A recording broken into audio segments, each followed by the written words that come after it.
'Di ba? Sa sarili nyo. Kasi kung ako ang tatanungin, plano ko isoli ito. Hindi, maraming mga store na talagang legit sila. Ano sa palagay nyo yung gagawin nyo? Alright guys, so good afternoon. So nandito na ngayon tayo sa ating unboxing. Ngayon, bumili kami ng isang haze machine sa Shopee. Price nito is, yan ang pricing yan, no? So, naka-discount tayo kasi may voucher sila. So, naka-sale daw sila. So, tinignan namin dito. Maganda naman yung mga review.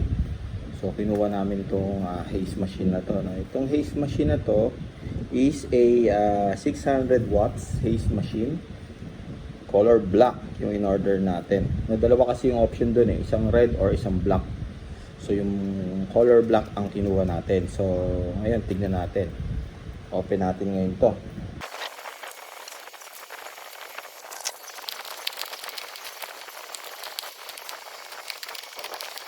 Ayun oh, color black pero parang may sira. Ito oh. May sira. Ito oh. Check natin ha. Kasi naka-proper seal. Sira.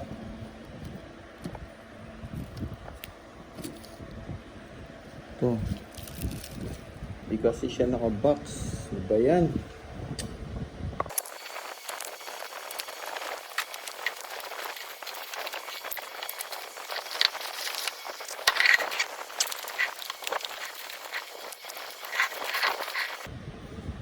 Oh. Ito pa oh.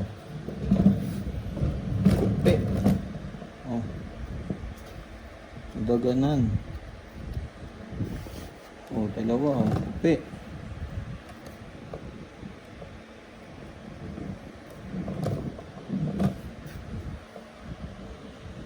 So, yan yung ano. Yung dumating sa atin. Okay? So, ito yung dumating sa atin na haze machine. Yun nga lang, may problem. Okay, so nandito ang kanilang manual, takip, and then yung wireless na wireless remote, tsaka extension wires. Okay, dito naman sa ventilation, check natin.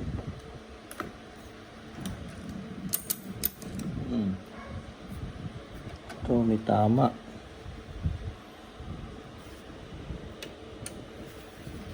Okay.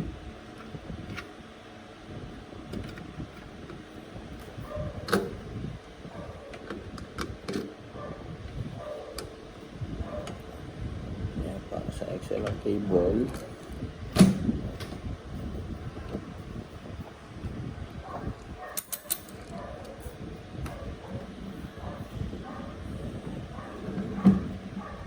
Okay. So, check natin itong loob. Yung kabila. Check natin.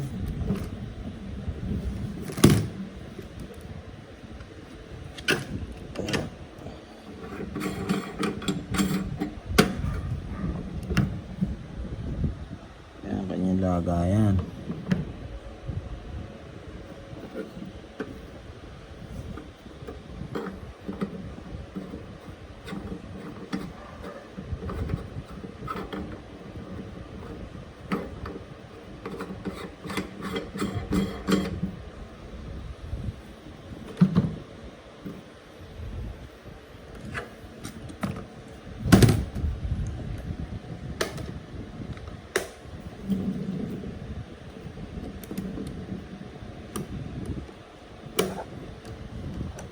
Handle siya.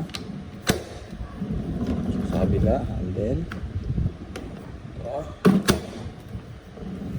Okay.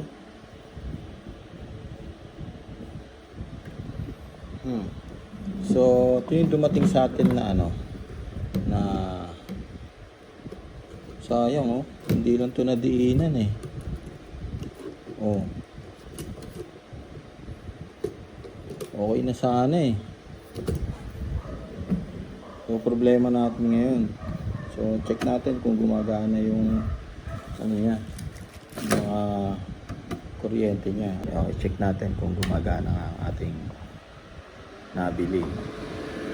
Okay, so ready na siya. Testingin natin sa timer. 3, 2, 1.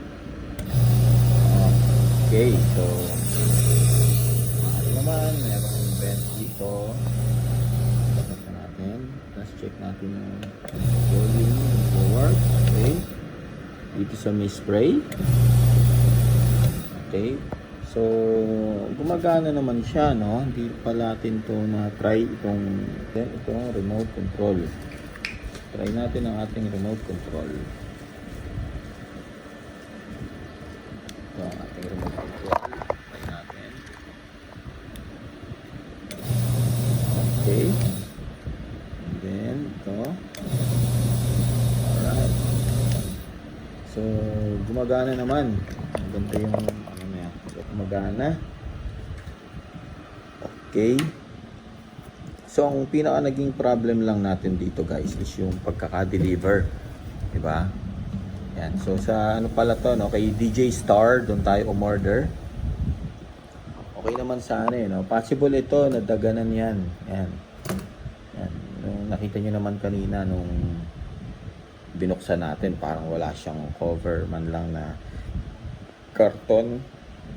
Payo ko sana sa DJ Star, no? Dapat meron parang kahit 3 patong na perforated board ba yon or yung karton na makapal para kung may pumatong man sa ibabaw, di siya masisira. Tsaka dun sa ibaba, mas maganda may mga ano yan, may mga foam or may mga styrofoam para pag binalot nila ng maayos, hindi ma-dislocate, hindi masira yung gulong, kasi isa rin yan mga bagsak-bagsak ng delivery. Yan ang problema sa mga sa mga nag-deliver. Minsan hindi sila maingat. Kaya yon ang nagsasuffer tuloy is yung pinaka bumibili. Diba? Gaya natin. Kita nyo naman. Ito, hindi masara ng maayos. Alam bakit? Okay, sasara naman. Okay. Yan. So, kung kayo guys, ang tatanungin natin, no? Umorder kayo sa Shopee, umorder kayo sa Lazada, umorder man kayo sa online, tapos nakakita kayo ng mga ganyan. Okay? So, i-comment down na lang kung ano yung sa palagay nyo yung kailangan gawin. Diba? Sa sarili nyo. Kasi kung ako ang tatanungin, plano kong isoli ito. Sa halagang 11,300, no? Hindi biro kasi yung umano ka nung ganong presyo, tapos hindi maganda yung makukuha mo. So, granted na online yan, asahan natin na may mga ganyan. Hindi, maraming mga store na talagang legit sila, tsaka maayos yung pagpapackaging nila. Tinitignan talaga nila yung mga tamang process or yung procedure ng pagbabalot ng kanilang mga orders. So, dapat secure nila to, tsaka nilagyan dapat nila ng fragile. So, nakita nyo, actually may fragile to no? Dito sa natin, may fragile to. Ayan, ayan. Yun nga lang, ang nila, ang problem nga nila, syempre, hindi nila alam kung paano ginagawa ng mga courier yung pagdi-deliver, di ba? So, dapat protected nila yung mga possible na talagang tatamaan, tapos magkakaroon ng damage. Yun yung dapat nilang pinoproteksyonan. Gaya na itong nasa ibabaw na to. Yan, example. For sure yan, may diinan dito sa part na to Kaya lumubog yan. Tapos ito. Hindi kaya may pinatong sila dyan na mabigat, na may paa. Kumbaga nadamay siya. Ayan kumbaga parang parang konektado di ba? Parang may pinatong sila diyan na naka-damage. Di ba? So kung kayo yung nakatanggap ng ganito mga klaseng parcel or yung orders nyo, ano sa palagay nyo yung gagawin nyo? Di ba? Paki-share naman dyan sa comment section para alam na maano natin, ma-discuss din natin bakit kailangan nating isole or kailangan nating i-maintain na lang since yan lang naman yung sira. Gawin mo na lang. Di ba? So may mga ganung pagkakataon talaga na papaanuhin na lang natin, papaubaya na lang natin sa atin na tayo na lang gumawa niyan. Hindi naman kasalanan ng seller, kasalanan ng courier. So sana may process ang e-commerce na kung merong video si seller na paano nila, actually mali talaga yung seller eh.